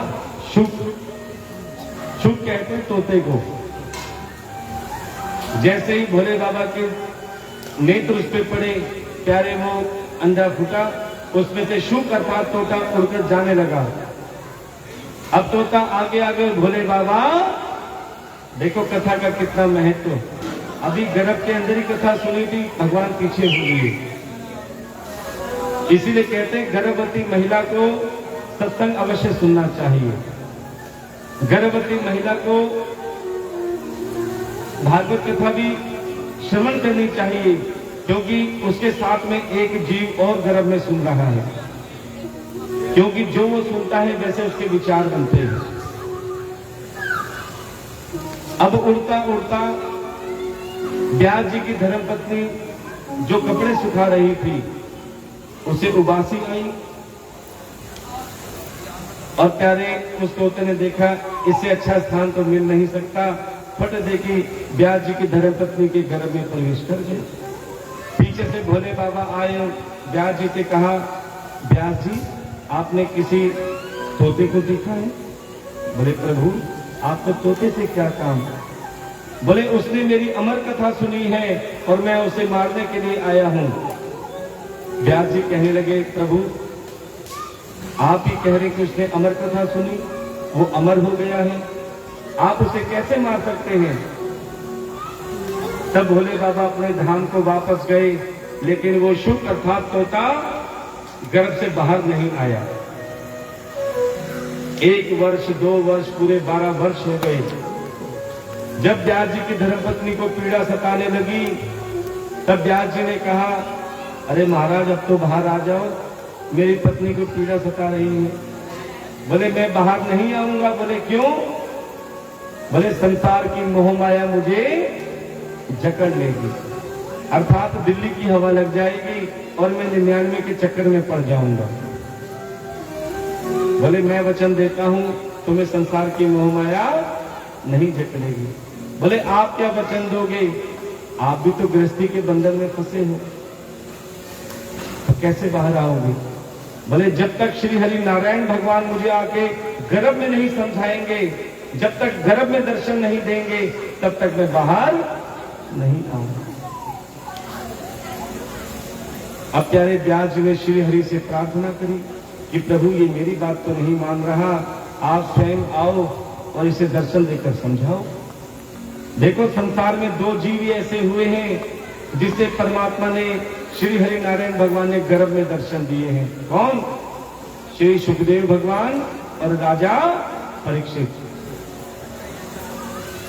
अब जैसे श्री हरि नारायण भगवान ने गर्भ में दर्शन दिए, श्री सुखदेव का आगमन हुआ, क्योंकि नारायण भगवान ने वरदान दिया था कि तुझे संसार की मोह माया नहीं जकड़ेगी। श्री सुखदेव भगवान नाल समेत बाहर आए गर्भ से और वन में तप करने चले गए। पीछे से माता पिता चिल्लाते रह गए, पुत्र रुक जाओ, पुत्र रुक जाओ। लेकिन किसका पुत्र, कैसा पुत्र? वही श्री सुखदेव भगवान मात्र 16 वर्ष की आयु में भागवत कथा के प्रचंड प्रवक्ता बन गए। बोली श्री सुखदेव भगवान की। अब नारद जी जो सभी तीर्थों में घूम रहे थे, लेकिन उनके मन में शांति नहीं मिली। जहां भी जाते हर जगह अधर्म पाते, झूठ कपट बेईमानी, लोग धर्म को भी व्यापार बना के चल रहे हैं। जब चिंता सताने लगी तो मन में विचार आया, चलो ठाकुर जी के धाम चलते हैं। और ठाकुर जी का धाम कौन सा है? वृंदावन। जैसे वृंदावन में पहुंचे तो क्या देखा? एक नव युवती रो रही है, क्योंकि उसके 2 पुत्र वृद्धा अवस्था और मृत्यु अवस्था को प्राप्त हो रहे हैं। जैसे ही नारद जी उस महिला के पास जाने लगे, अचानक मुड़ के वापस आने लगे, क्योंकि संत महात्मा के दर्शन बहुत मुश्किल से होते हैं। ध्यान देना, जब तक मेरे गोविंद की कृपा नहीं होती तब तक संतों के दर्शन नहीं होते, और जब तक संतों की कृपा नहीं होती गोविंद के दर्शन नहीं होते। उस महिला ने देखा कि संतों के दर्शन होते होते अचानक वो मुड़ क्यों गए। तभी पीछे से आवाज मारती है, भो भो साधु तीक्ष्ण। हे महात्मा जी, ना जाने ऐसे मेरे कौन से सत्कर्म जागे कि मेरे दुखों की चरम सीमा में आपके दर्शन हुए। फिर ना जाने कौन सा ऐसा पाप आगे आ गया जो आप मेरा उद्धार करे बिगड़ जा रहे हैं। तब नारद जी ने कहा, देवी आप कौन हैं? भले मेरा नाम भक्ति है और मेरे ये 2 पुत्र ज्ञान और वैराग्य हैं। मैंने सुना है संतों के दर्शन होते हैं तो ताप संताप सब दूर हो जाते हैं, कृपया आप हमारा उद्धार करें। तब नारद जी ने ज्ञान वैराग्य को वेद उपनिषद न जाने कितने ग्रंथ सुनाए। जब तक वेद का उच्चारण हो रहा था तब तक ज्ञान वैराग्य बहुत प्रसन्न नाच रहे थे, लेकिन जैसे वेदों का उच्चारण समाप्त हुआ ज्ञान वैराग्य फिर उसी अवस्था में। अब नारद जी ने सोचा ऐसा क्या करूं।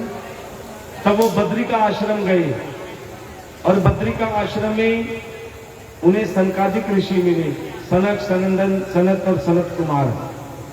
यही सनकादिक ऋषि कहने लगे, आपने ज्ञान वैराग्य को सब कुछ सुनाया लेकिन भगवान की लीलाओं का तो दर्शन कराया नहीं।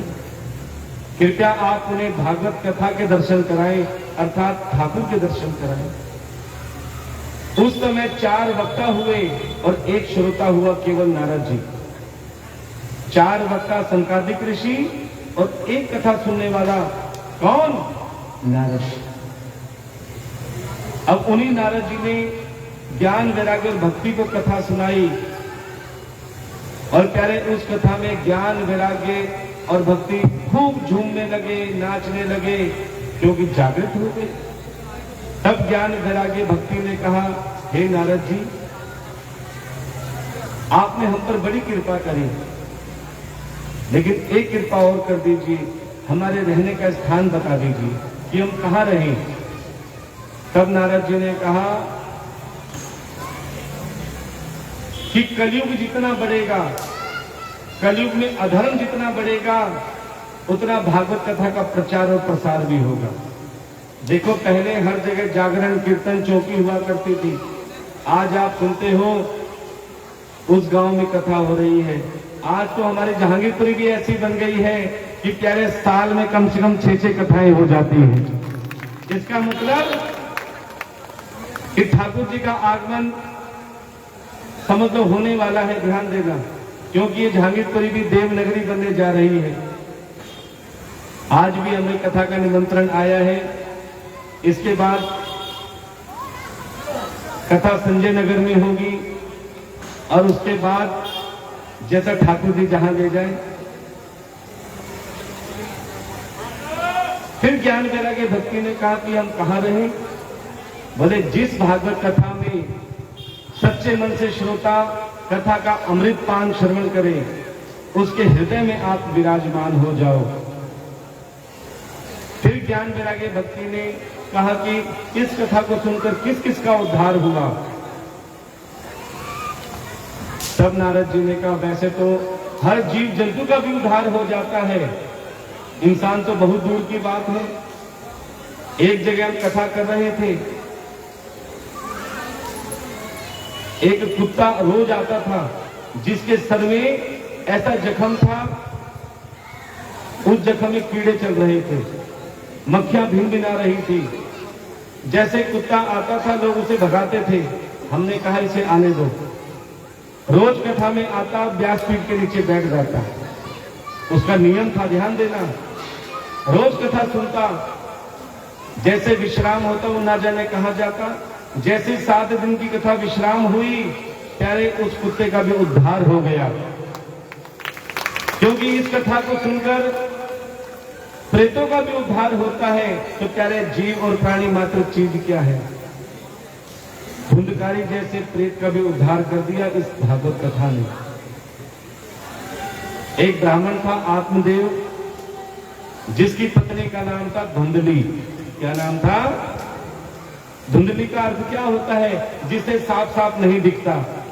वो हमेशा शंका में रहती है, अरे वो वहां गया होगा, उसने ऐसा किया होगा, ये क्यों किया वो, किंतु परंतु में जीती है। ध्यान देना, जिसे हमेशा धुंधला दिखाई देता है, साफ दिखाई नहीं देता।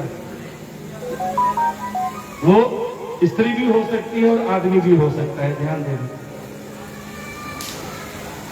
अब आत्मदेव बड़ा सज्जन था, दुनिया उसकी बाहर खूब इज्जत करती थी, लेकिन घर में जैसे ही आता, ओ हो, कहते घर का जोगी जोगना, बाहर का जोगी सिद्ध। घर में क्लेश करती थी, झगड़ा करती थी। और सज्जनों, हम आपको बता देते हैं, जहां क्लेश होता है, जिस घर में झगड़ा रहता है, उस घर में कभी बरकत नहीं होती। 80% घरों में आज क्लेश चल रहा है, चाहे सास बहू हो, चाहे पति पत्नी हो, चाहे भाई भाई हो।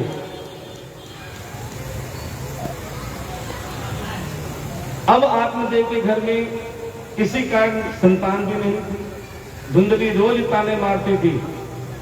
उस तानों से परेशान होकर आत्मदेव ने सोचा, ऐसे जीने से तो मर जाना अच्छा। चले गए आत्महत्या करने के लिए। जैसे ही जा रहे थे तो एक सिद्ध महात्मा मिले। कहते हैं जब दुखों की चरम सीमा होती है, उस समय जब संत के दर्शन हो जाएं, तो समझ लेना जीवन बदल जाता है। आत्मदेव ने महात्मा जी के चरण पकड़ लिए, हे प्रभु मेरा उद्धार कर दो। कैसा उद्धार? बोले मैं बहुत दुखी हूं। क्यों दुखी हो? बोले मेरे पुत्र नहीं है। महात्मा जी मुस्कुराए, अरे तुम्हारे पुत्र नहीं है इसलिए दुखी हो, मैंने तो जिसके 4-4 पुत्र हैं उनको भी दुखी होते देखा है। अच्छा तो तुम्हें पुत्र ही क्यों चाहिए, बेटी क्यों नहीं? सब कहते हैं एक अच्छा गोद भराने भी आते हैं ना, बोले महाराज जी लड्डू गोपाल आ जाए। क्यों? राधा रानी ने क्या कसूर किया है? अरे भैया इसके बिगड़ तो संसार चलेगा भी नहीं, सारे लड्डू गोपाल हो जाएंगे तो आगे कौन संसार चलाएगा? बोले महाराज क्या बताऊं, पुत्र होंगे तो गति मिलेगी। महात्मा कहने लगे, अरे आत्मदेव तुम्हारी ये सोच कैसे हो गई? पुत्रों से गति नहीं मिलती? जिनके बेटे नहीं होते क्या उसको गति नहीं मिलती? गति मिलती है अपने सत्कर्मों से। बेटे चाहे 4 हो, अगर तुम पाप कर्म में डूब रहे हो तो तुम्हें गति नहीं मिलेगी। अगर तुम्हारे सत्कर्म अच्छे हैं तो तुम्हारे बेटे नहीं भी होंगे तो भी तुम्हें गति मिलेगी। अब जिद करने लगे, बोले मुझे एक बात बता दो, मुझे पुत्र का सुख है कि नहीं? उस महात्मा ने उसके 7 जन्म देख लिए। अरे आत्मदेव तेरे इस जन्म में तो क्या 7 जन्म में भी सुख नहीं है पुत्र का। अब तो आत्मदेव चरण पकड़ लिया। बोले यहां पल का भरोसा नहीं और तुम 7 जन्म की बताते हो, इसका मतलब तुम पुत्र भी दे सकते हो। बोले या तो पुत्र होने का उपाय बताओ, नहीं तो मैं आत्महत्या कर लूंगा। महात्मा ने कहा ठीक है, ये फल ले जाना, अपनी धर्मपत्नी को खिला देना, पुत्र प्राप्त हो जाएगा। अब आत्मदेव बड़ी खुशी खुशी अपने घर गया, धुंधली से कहा, अरे भगवान ये फल खा ले, पुत्र प्राप्त हो जाएगा। अच्छा तुम्हें एक बात बताते हैं, हर चीज का इलाज है लेकिन वहम का कोई इलाज नहीं। वो धुंधली ने सोचा जरूर इस फल में जहर मिला के लाया होगा, मुझे खिला के मार देगा, दूसरी शादी करके पुत्र प्राप्त कर लेगा। बोले मैं ऐसा नहीं होने दूंगी। क्या किया? उसने वो फल खाया ही नहीं। क्या किया फल का? आंगन में गौ माता बनी थी, उसे खिला दिया। अब धुंधली की एक बहन थी जिसके संतान होने वाली थी, उससे कहा, अरे बहन मुझे पता है तुझे संतान होने वाली है, देख मैं तो ये पीड़ा सहना नहीं चाहती, जब तेरे संतान हो चुपचाप मुझे ये संतान दे देना, इसके बदले में बहुत धन दूंगी। उसकी बहन लालची थी तो मान गई। कुछ समय बाद में उसकी बहन को पुत्र हुआ, चुपचाप वो पुत्र दे दिया। अच्छा ये जो खुशखबरी आती है ना गर्भ में, तो ये सबसे पहले खुशखबरी किसको दी जाती है? अजी तुम पापा बनने वाले हो।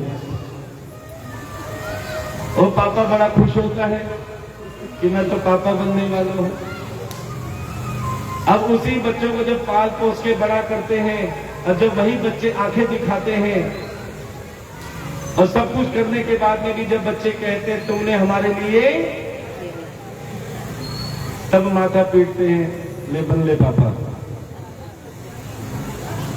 बड़े शौक थे ना पापा बनने के।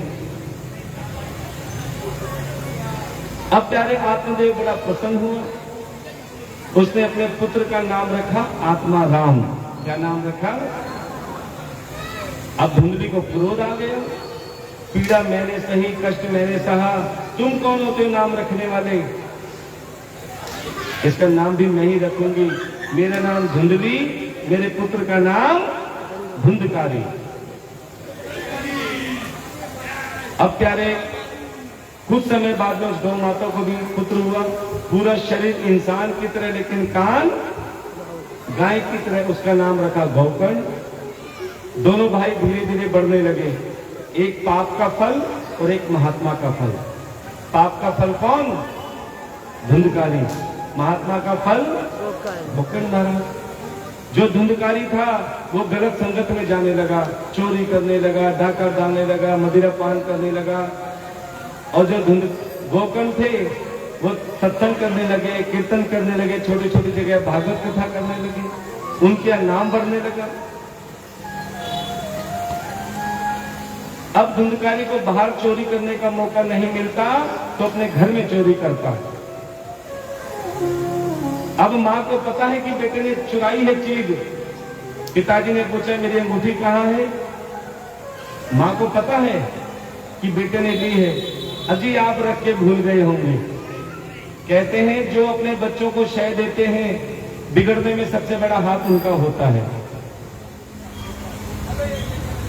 एक बार आत्मदेव जा रहे थे, क्या देखा? एक जुआरी के हाथ में उसकी अंगूठी।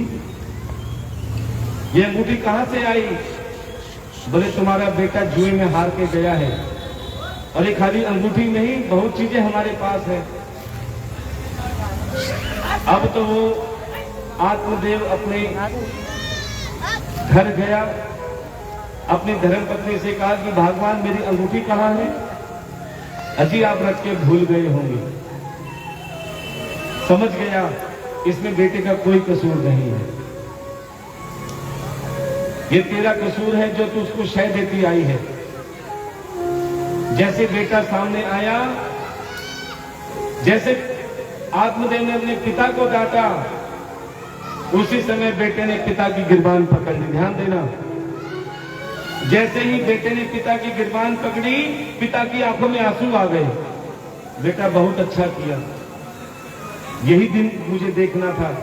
जिस उंगली हाथ पकड़ कर तुझे मैंने चलना सिखाया, तुझे लाड प्यार से पाला पोसा, वही हाथ मेरी गिरबान तक पहुंच गए। पिता को सदमा लग गया। अब अपनी मां ने देखा कि मेरी वजह से हुआ है, मां उसके आगे आ गई। बेटे को जैसे थप्पड़ मारा, कहते हैं अब पछतावत होत क्या जब चिड़िया चुग गई थे। ये थप्पड़ पहले मारती तो बेटा सुधर जाता, सब कुछ होने के बाद मारने से क्या फायदा। अब तो बेटा अपनी मां पे चढ़ गया मारने पीटने के लिए। मां का देहांत हो गया। पिता ना पत्नी रही ना बेटा पास में रहा, छोड़ के आत्मदेव चला गया। अब प्यारे धुंधकारी अपने आप को राजा मानने लगा, क्योंकि अब कोई भाई नहीं मना करने वाला। माता पिता का पेट नहीं भर सका, घर में 5-5 वैश्याएं ले आया। जिसके पीछे इंसान पागल होता है। ये 5 वैश्याएं कौन सी हैं? काम, क्रोध, लोभ, मोह, अहंकार, जिसकी वजह से इंसान आज भी पागल हुआ घूम रहा है। अब उन्हीं वैश्याओं को पालने के लिए वो बड़ी बड़ी चोरी करने लगा। एक बार राजा का खजाना हाथ में आया, 5 वैश्याओं को दे दिया। अब 5 वैश्याओं ने सोचा अगर ये धुंधकारी पकड़ा गया तो हमारा नाम ले देगा। उन्होंने